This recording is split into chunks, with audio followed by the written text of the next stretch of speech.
Hi, this is Holly, and I hear words. I'm like in a hurry because my battery's gonna die, and I'm not sure when. So I just read Wallbanger by Alice Clayton. I read it as an ebook, so I don't have anything to show you. I wanted to review it. I didn't even write anything down, so I'm not sure how this is gonna go. I have to say that initially I had heard about this book before, but I had avoided it. I'm sorry. 1, the title, 2, the cover, 3, it just sounded like the most ridiculous concept. I was really concerned it was going to turn into like we hate each other so we have angry sex book, and it's not my thing really. But I started hearing more and more things about it being like really great. It has great ratings on Barnes & Noble, which is where I bought it, and Alice Clayton gets a lot of like props. People say she's hilarious and everything. So you know what, it's $2.99 as an ebook. Let me just buy it and give it a shot. I have to say, I still think the title is crazy. But actually the cover, I like it now. Like, I kind of want to buy it and have it on my shelf. I don't know what that says about me, but I like it. If you don't know what the book is about, it's about a girl named Caroline, and she moves into a new apartment, and her first night she's rudely awoken by banging on her wall. And she eventually figures out that it's her neighbor having like crazy loud sex. So she's upset, and then the next night it happens again, and the night after that it happens again, and she's just distraught. It keeps waking her up. It's so annoying. She can't stand it. So one day she finally goes over there and knocks on his door while he's doing it and yells at him for doing this. And then through events, because it's a romance novel, so things like this happen, they meet outside of their apartment building, and initially they're like, I don't like you, but they're attracted to each other, and then they slowly start to develop a relationship. I thought this book was amazing, like 5 stars without a doubt, for sure. One of the funniest books I have read all year, if not the funniest. It kind of reads like a sitcom in a way. Like, there's this physical humor that you don't see in books a lot. I think it's kind of hard to write, but it's there, and it's like, I've complained before about clumsy heroines, and so that's not what I'm talking about, but where like situational humor, where characters end up in crazy situations and have to deal with it, but it's funny and it feels real. Both of the characters are hilarious. His name is Simon.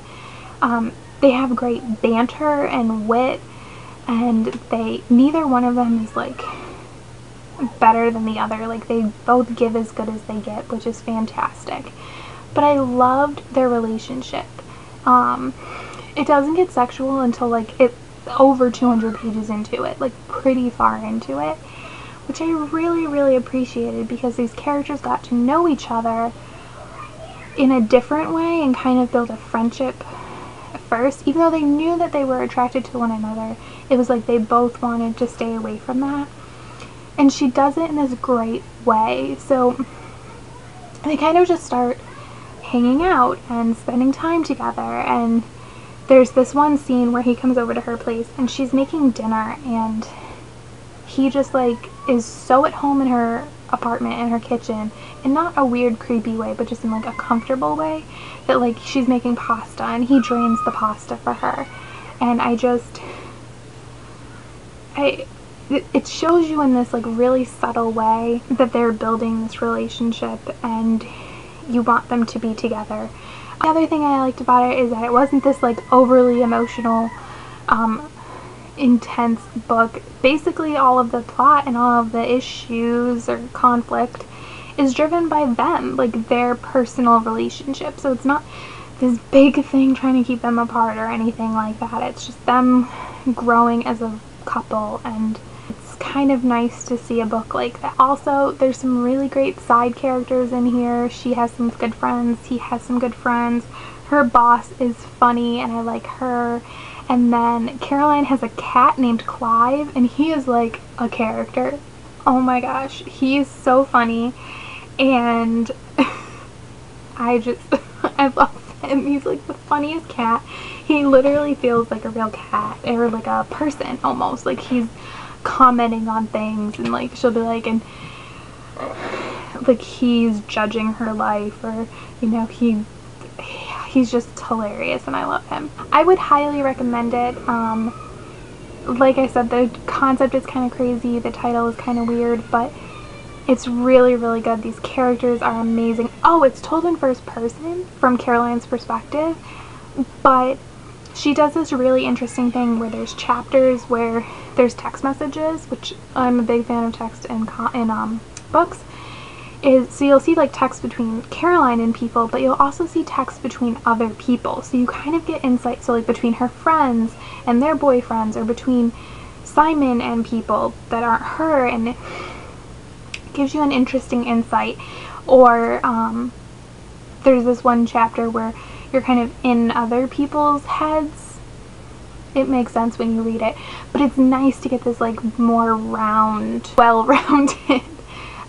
look at the story, like almost as if you were in a third person sometimes, but it doesn't deviate from the first person, and it's organic and it works completely. Yeah, like I said before, I think 5 stars. It's amazing. I think this is gonna have to go on my top 10 books of the year because it made me laugh. Oh, really quick, another thing I really liked, which was about Caroline. And he says this at one point, she like basically says like, yeah, I'm pretty, I know. And it could come across kind of like vain or arrogant, but that's not the way it is. It's nice to see a woman who can take a compliment and who is confident in herself. She's not boastful, she's not crazy, but she knows she's attractive, and she knows, yeah, of course he's going to be attracted to me. Like, I can see myself in a mirror, and that's really nice. And I also, not just with that, but she also feels that way sexually. Like, she's fairly confident in herself, she's not ashamed, she's not embarrassed, she's pretty free, she's open with talking to things with her friends and everything. And I'm just liking to see more of that in fiction and not this like meek, docile person. So actually when I don't know if I said this, but I just finished it this morning.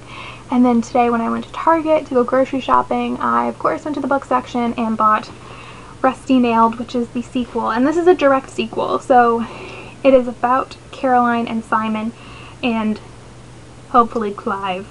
I'm very excited for it. I mean, that's why I bought it. But I'm also a little nervous because whenever you read a sequel like this, you never know what's going to happen with the characters.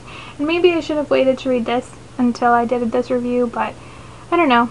If I feel strongly, I'll review this. Let me know if you think I should review this once I read it, and I will try if that's something that you are interested in. But yes, and I think I will buy Wallbanger because I can easily see myself rereading it bunches and bunches of times, and so it totally is worth the like $10 or $12 to buy it as a physical book and slap it on my bookshelf. Oh, if you've read the series and you have anything, if you've read the book and you want to talk about it without spoilers, kind of, I guess, you can do so in the comments, or if you have any suggestions for similar books, because I would love to read more books like this, leave those as well.